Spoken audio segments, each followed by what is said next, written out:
All right, and here is part two of the interview with Jayson Lowe, a Canadian practitioner of using whole life dividend paying life insurance as a place to store your cash for emergencies and opportunities.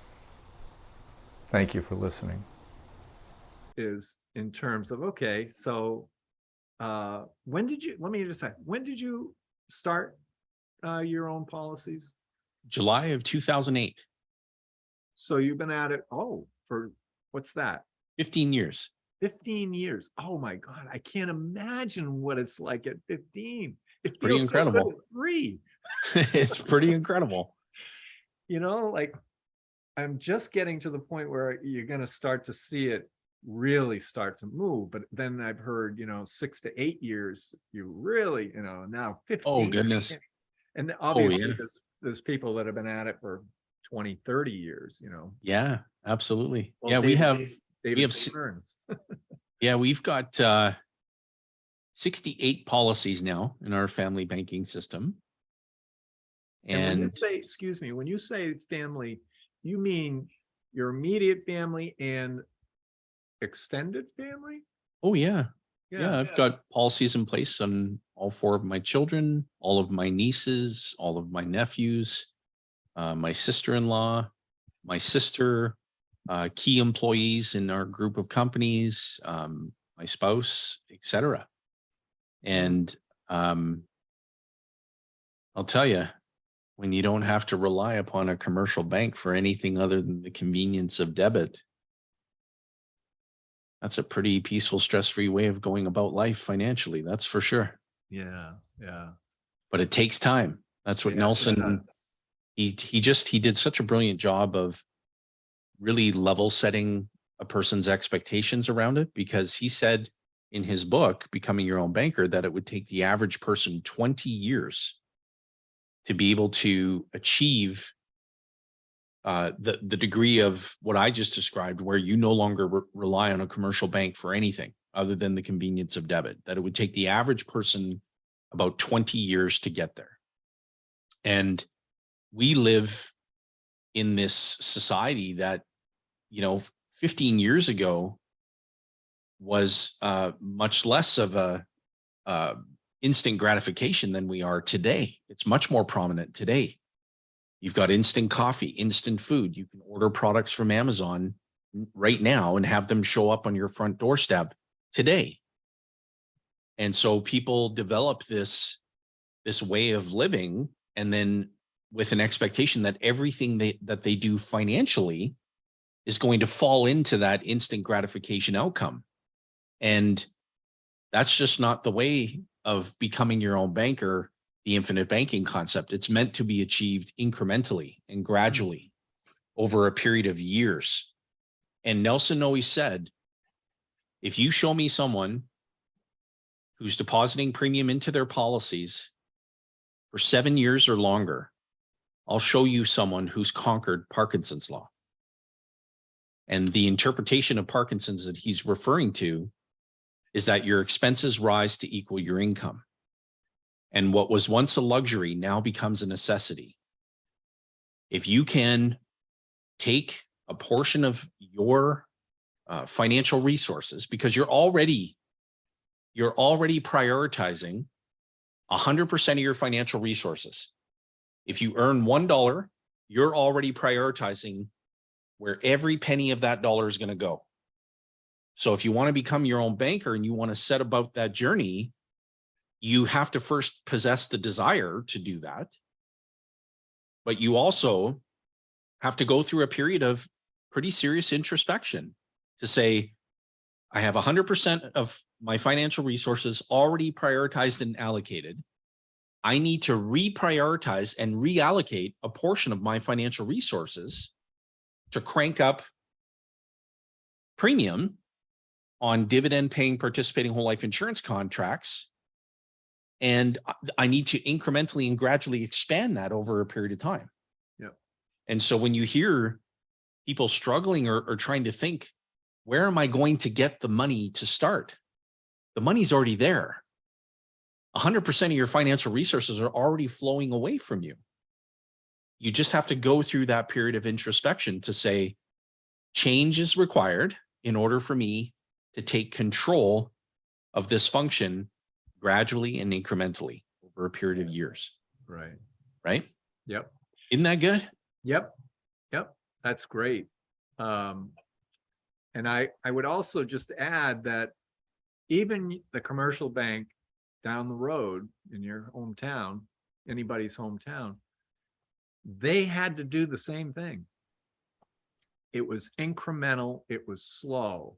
It's the same thing. It takes time to build that. That's right. Foundation. You have to win the deposits of customers. You have to capitalize the bank. That's how you get a charter. You put up a lot of money. Yep. And so you have to capitalize the system and then win the deposits of customers. That's a business. Yes. And when you begin to take control of this function in your life, you're creating a new business where no business previously existed. Yes. And so that's the key, is that it really truly is a business. It's not a financial plan. Right. Infinite banking concepts is a lifestyle. It's not a financial plan. Never has been, never will be. Right. Yes. And so Nelson became the banker for that lawyer who wanted a plane. That's right. And he went out and bought the very same thing that he was trying to convince the attorney to buy. Yep. Bought more of it. He just thought, my goodness, welcome to the world. Yeah. You know? Yes. But yeah, such a great, one of many amazing stories. So I got a couple other questions. Let me ask you, these might seem obvious, but I'd like to hear what you have to say about them. Sure. What is maybe the number one or number two reason that people say, aha, I get it. I want to do this. I want to start a policy or start this business? The number one reason is that they gain clarity on the problem. That's it. Because without clarity on the problem, the solution just won't matter to you. And when I say clarity on the problem, I mean understanding that at present, all of your earned income, regardless of the source, is flowing through the books of someone else's bank. And who's doing all the work to earn that income? The bank? No, you are. And everyone else is getting all your money.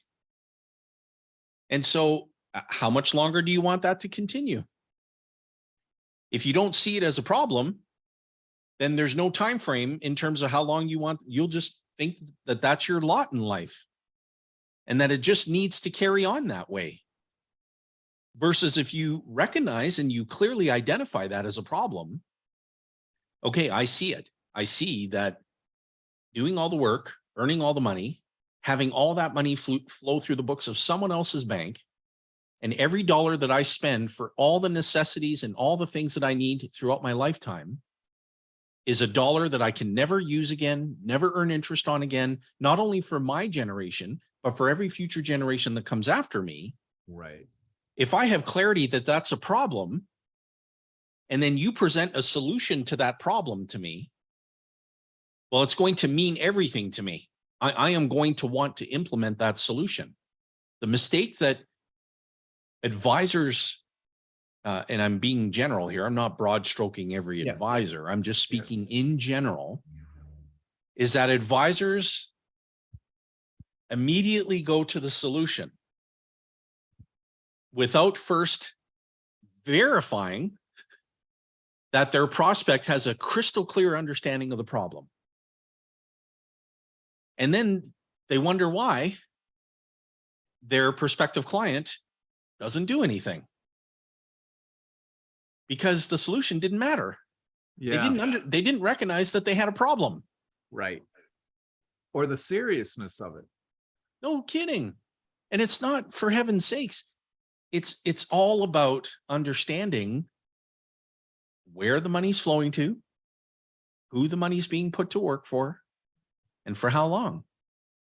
And it has absolutely nothing to do with addressing the yield of an investment.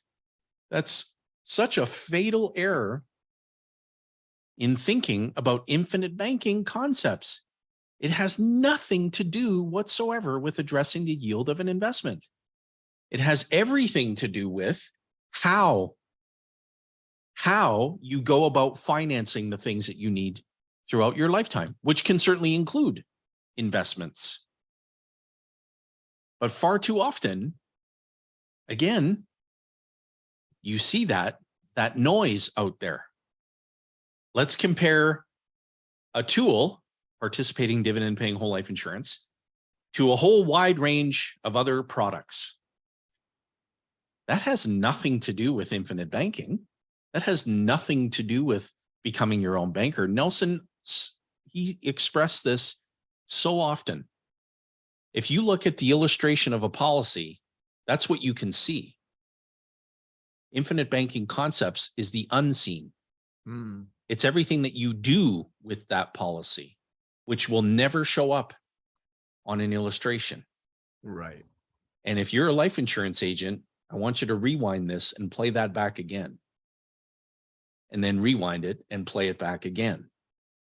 And that's coming from Nelson, not from yours truly. Nelson always expressed that. If you're a life insurance agent, I want you to listen to that again. The policy illustration is the scene. It's just the tool. And if you put the best tool for the job in the hands of an incompetent, not only are you not going to turn out any good work with the tool, you're going to break the damn tool. Yep. Infinite banking concepts is the unseen. It's everything that you do with that policy or your system of policies. Yeah. Isn't that good? Yes, that is. It's excellent. It's excellent. It reminds me of the story that he would tell about the fella that had the land. Well, that came and said, I need some cash. Yeah. I'd like to sell you part of it. And then he came back later and said, I'll sell it all to you. And what was it? Now, you know the story better than I. Yeah. He sold it for well over $500 an acre and purchased it for less than 50. That's the unseen of infinite unseen. banking. On you don't see that on the illustration. That's right. Yeah. And he would always ask the question, do you believe Susie Orman and Dave Ramsey understand this? Not a chance. Not the way they talk about it. Not at all. They have no idea. And so it was just it was such a blessing to know him. Yeah. And not to get off on any terribly negative stuff, but when Mr. Ramsey poo-poos this, stay away from life insurance, the agents want to make big commissions and all that. I think he really does not understand it. And what if he did? How many lives could he change? Oh my goodness. I think that, Mr. Ramsey is just a sharp example of the arrival syndrome. Oh, where, yeah, that's a good point. As it relates to dividend paying participating whole life insurance as a tool. Yeah. Set aside the concept, set aside the process for a moment. Yeah. And just examine the tool, the attributes of the tool. I think that Mr. Ramsey believes that he's learned everything there is to know about that tool and that there isn't anything new that he can learn about that tool. And that's really unfortunate, but that's his path. There isn't anything that anyone can do to influence that. And there's no point in attempting to, really, because remember, Nelson said, as it relates to the process and the concept, it's more caught than it is taught. Right. And so Mr. Ramsey drives in his own lane, and that's the journey that he's on, and good for him. It's just different than ours. And it's not that he's good, bad, or indifferent. It's just that he thinks differently than Nelson. That's the essence of it, really. Yeah, it's as simple as that. And so, but he just chooses to pontificate from the rooftops about how much He dislikes whole life insurance, and that's great. He can share his opinion with the world. And, Yeah. you know, most people, as Nelson often said, most people would rather die than think. Yes. Yes. And so, Yeah. Yeah. That and public speaking. yeah, it's very true. But Yeah. it's, you know, it's no different than any other human being. Yes. You know, I get contacted frequently from people who they'll make a remark like, you know, I was first introduced to this process 5 years ago and I didn't do anything with it. And then I would ask, well, why now? Well, you know, we've been consuming your podcast. We've been watching your content on your YouTube channel. And how long have you known about us? Oh, we've been stalking you for 6 months now. That's fantastic. Well, if you're ready to go now, we're ready to help you. And if you could do me a favor in your own words, just describe to me what the problem is. And if I get a fairly accurate description of the problem, then I know that they've consumed that content. If I don't get an accurate description of the problem, then we still have some educating to do. And so that's applicable to any human being. Yeah. That's a great way to, yeah. People sometimes talk to me, they'll contact me and they'll say, you know, I found my way to this. But not to pick on Mr. Ramsey, but he would say, he's saying that this is all a scam. And I would say, well, he's talking about a product that's been around for a couple hundred years, Right. Way longer than the stock market. Yeah, I'm sure, being that it's a $200 billion industry in the United States alone, that Mr. Ramsey would have been receiving some presidential award for identifying that scam by now. Yes. Yes. Good point. Right? Good point. And so, Good point, Jason. Yeah. yeah, But anyway, it's just noise. That's all it is. That's what I'll say to people. It's really just more noise that. Yeah. And you just have to guard the door to your mind, what's coming in. Absolutely. And be your own thinker. Absolutely. So I want to bring up that you just came out with a new book. Yeah, we did. Yeah, my teammate Richard and I released the first book in a series, as a matter of fact. Oh, in a So, series. yeah, so there'll be a new addition to the series coming out every quarter. And the first addition to the series is Canadian's Guide to Wealth Building Without Risk. And it's an 82-page read. And we decided that the series, each book in the series would follow, and credit to Dan Sullivan for inspiring us to address it this way, is the Toronto to Chicago rule of thumb. And all that means is that if you get on an airplane in Toronto, Canada, and your destination is Chicago, that by the time the wheels touch down in Chicago, you should have finished reading the book. So we want it to be a very simple, there's lots of illustration in terms of, I'll just show you an example to describe what I mean. So there's lots of illustration in the book because people learn differently, right? And so graphics, and we try to tap into people's different methods of learning. The audio version of these books is coming out on Audible, so that if people prefer to listen, that will be available. If they prefer to read, of course, that's available, and so on. And we were inspired to address it that way because we want people to move along at their own pace.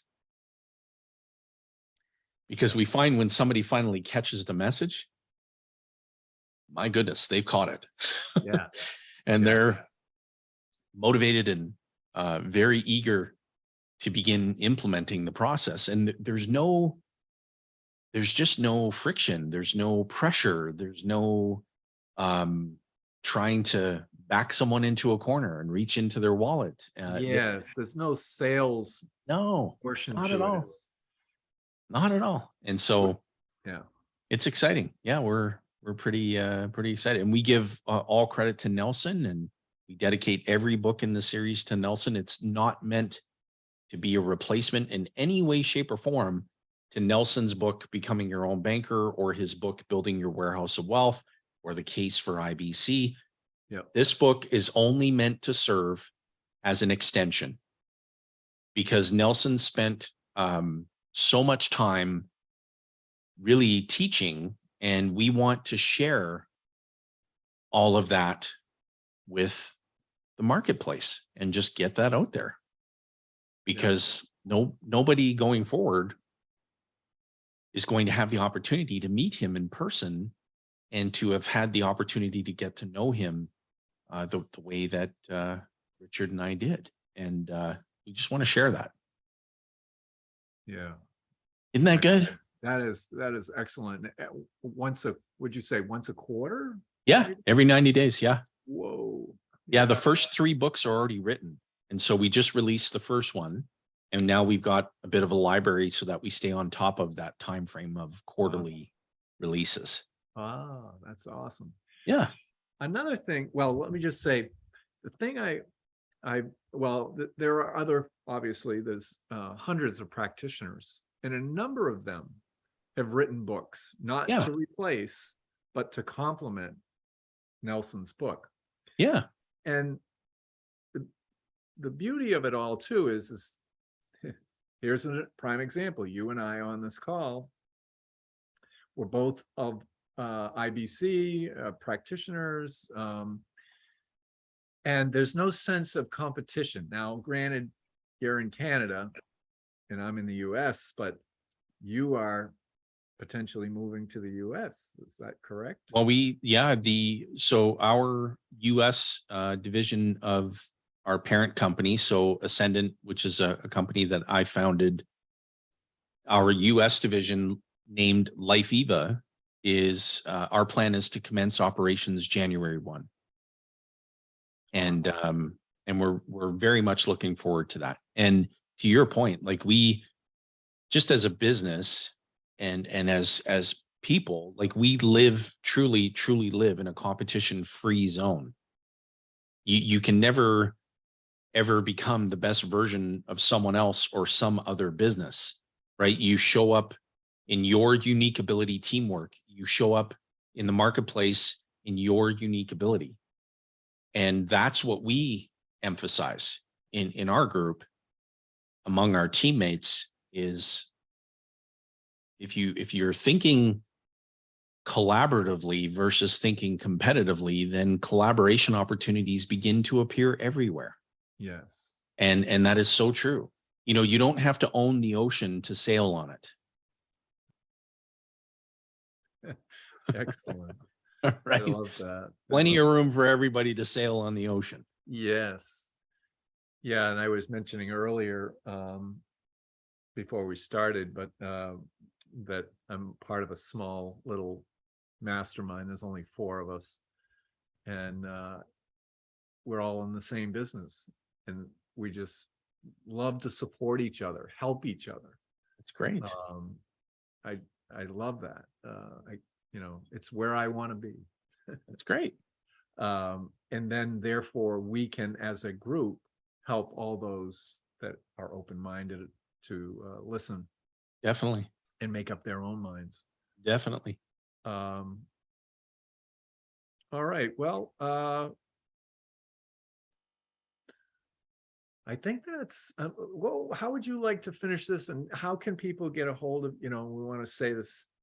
Oh, goodness. How people can get a hold of you in Canada, and you said 1st of January, you'll be here in the US. Where are you going to be in the US? We're going to be headquartered out of Tampa, Florida. Uh-huh. And it's our intention to, of course, be able to operate nationwide. That, of course, is just going to come with time and all of the systems and process and people that we need to get into place and to get operational. And so we're quite excited about that. But in the interim, I would encourage anybody who's watching this or listening to it, I think where you should begin is to watch R. Nelson Nash's documentary that I had commissioned on him.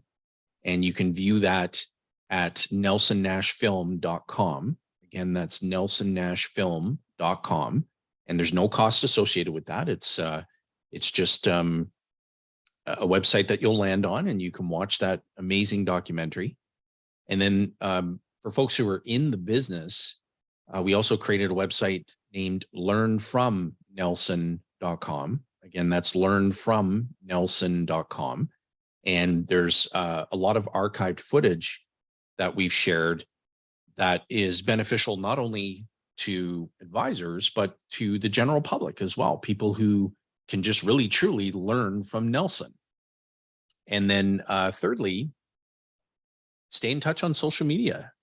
If you haven't visited our YouTube channel, Bankers Vault, we post new content to Bankers Vault every day on our YouTube channel. We have hundreds of videos, amazing content. We have our Wealth Without Bay Street podcast, which is also on YouTube, where we've got a Wealth Without Bay Street YouTube channel.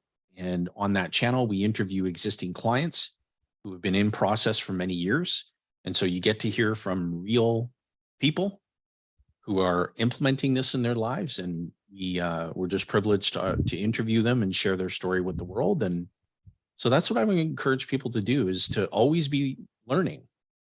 Because as Nelson said, there's no such thing as having arrived in knowledge. There's always something new to learn. Yeah. And so take advantage of those resources that are available 24/7. All right. It's good. Very good. Thank you, Jayson. Thanks for having me. This is fun.